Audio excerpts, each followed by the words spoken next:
যে তোমরা ভয় করো, ভয় করার মতো আমাকে তোমরা ভয় করো। আল্লাহ তাআলা যে আমাদেরকে সুস্থভাবে রাখছেন, এই জন্য আমি ভাবতেছি যে আমি তো সুস্থই আছি। আপনি হাসপাতালে যান, হাসপাতালের বেডের ভিতরে গিয়ে দেখেন মানুষ কী অবস্থায় শুয়ে আছে।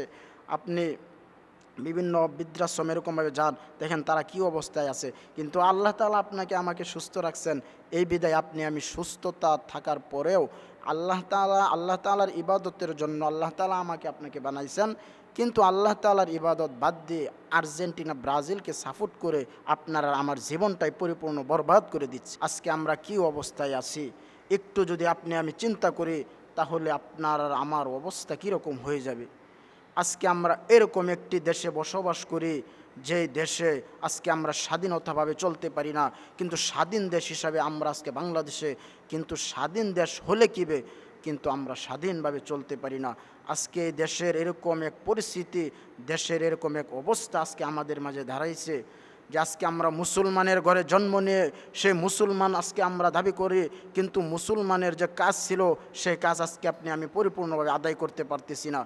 আজকে দেশের পরিস্থিতি এরকম এক পর্যায়ে দাঁড়ায় গেছে যে বাংলাদেশ থেকে ব্রাজিল আর্জেন্টিনা কত দূরে, কিন্তু দূরে হলে কিবে আপনার আমার ভিতর অন্তরে এরকমভাবে গেঁথে গেছে আর্জেন্টিনা সে দলের জন্য আমি কি না করতেছি।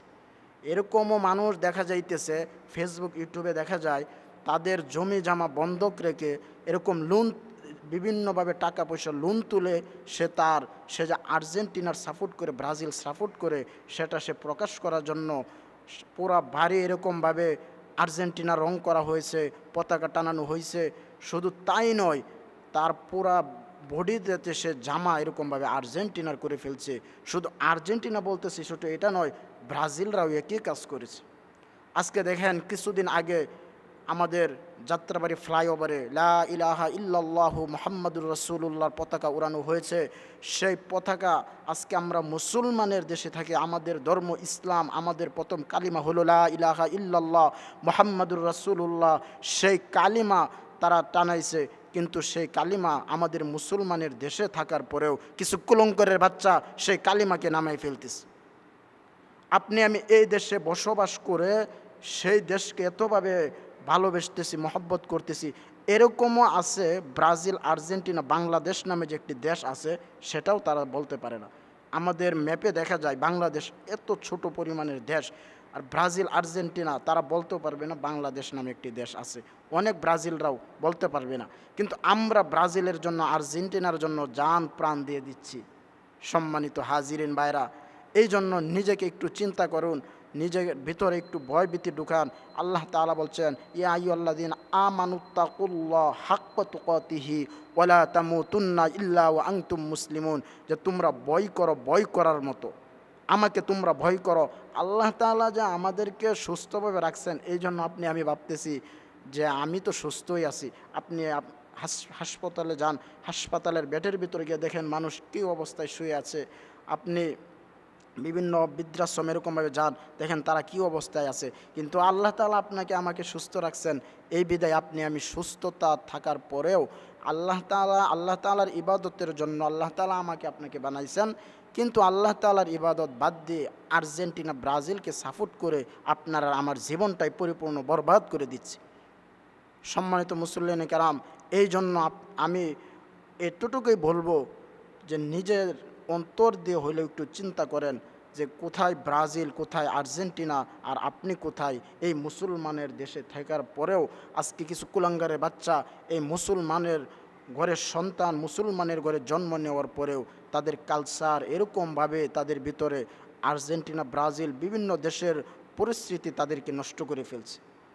এজন্য আমরা সর্ব অবস্থায় যেন আল্লাহ তাআলার দিকে থাকতে পারি, আল্লাহ তাআলার গুণগান গাইতে পারি। আল্লাহ তাআলা কোরআনের মাধ্যমেও বলে দিয়েছেন যে আমি বান্দাদেরকে জিন এবং ইনসান উভয় দল সৃষ্টি করছি, তারা আমার ইবাদত করবে। আল্লাহ তাআলা কোরআনে বলেন, ওয়ামা খালাকুতুল জিন্না ওয়াল ইনসা ইল্লা লিয়াবুদুন, আমি জিন এবং ইনসান উভয় দলকে সৃষ্টি করছি, তারা আমার ইবাদত করবে। কিন্তু আমরা আল্লাহ তাআলার ইবাদত বাদ দিয়ে আজকে মানুষের দিকে দাপিত হয়ে আজকে আপনি আমি চিন্তা করি যে আল্লাহ তাআলা বানাইছে আল্লাহ তাআলার ইবাদত করার জন্য, কিন্তু আপনি আমি যদি চিন্তা করি এখন যদি আমি গাড়ি না চালাই, যদি ক্ষেত কামারি কাজ না করি, তাহলে কিভাবে আমি খাবো, কিভাবে চলবো। কিন্তু আল্লাহ তাআলা তো কোরআনের মাধ্যমে বলে দেন, ওয়ামা মিন দাব্বাতিন ফিল আরদি ইল্লা আলাল্লাহি রিজকুহা, আমি বান্দার রিজিকের ব্যবস্থা করে রেখেছি আমি আল্লাহ। এজন্য আমরা রিজিকের জন্য এত পেরেশান, রিজিক তালাশের জন্য সকাল থেকে বের হয়ে যাই, কিন্তু সকালে যে রিজিকের জন্য বের হই ফজরের নামাজ সেটাও আদায় করি না। আদায় করি, ফজরের নামাজটাও শুধু আদায় করি না, রিজিকের জন্য এত পেরেশান, তো হায়ুতাশ হয়ে বের হয়ে যায় দুনিয়াতে। এই জন্য আল্লাহ তাআলা বলছে তুমি দুনিয়া থেকে পরকাল একটা জগৎ আছে, পরকালের জগৎ। দুনিয়া যেরকম একটা জগৎ, সেই পরকাল আরেকটি জগৎ আছে। এই জন্য আমরা দুনিয়া থেকে যদি ওই পরকাল জগতের জন্য কিছু নিয়ে যেতে পারি, তাহলে আল্লাহ তাআলা আপনাকে আমাকে সেই পরকালে শান্তি দিবেন, আল্লাহ তাআলা আপনাকে আমাকে পরকালে জান্নাত দান করবেন। এজন্য সম্মানিত হাজিরিন, আজকে আমাদের দেশের যে পরিস্থিতি আমরা দেখতেছি, ব্রাজিল, আর্জেন্টিনা, আমি এটা বলি না যে আপনি আমি আপনার জান প্রাণ দিয়ে দেন তাদের জন্য। আপনি আপনার বিবেক দিয়ে একটু চিন্তা করেন যে কোথায় আর্জেন্টিনা, কোথায় ব্রাজিল, কিন্তু আজকে আমরা তাদেরকে সাপোর্ট করি, ঠিক আছে, কিন্তু দেখেন এরকম একটা পরিস্থিতি হয় কিছু কয়েক বছর আগের ঘটনায়। দেখেন ফিলিস্তিন মুসলমান রাষ্ট্র, আমরাও মুসলমান, কিন্তু কাফের, খ্রিস্টান, বৌদ্ধ, ইহুদি, নাসারা তারা আমাদের উপর, মুসলমান ভাইদের উপর কী রকম নির্যাতন করছে। শুধু তাই নয়, আপনার আমার ইবাদতখানা মসজিদের ভিতর আক্রমণ করছে, মসজিদ ভেঙে ফেলছে, মুসলমানকে ধরে ধরে এরকম নির্যাতন করছে। আজকে আপনি আমি মুসলমানের ঘরে জন্ম নিয়ে ঠিকই মুসলমানকে ভালোবাসতেছি, কিন্তু মুসলমানের কী কাজ ছিল আর আমরা কী কাজ করতেছি।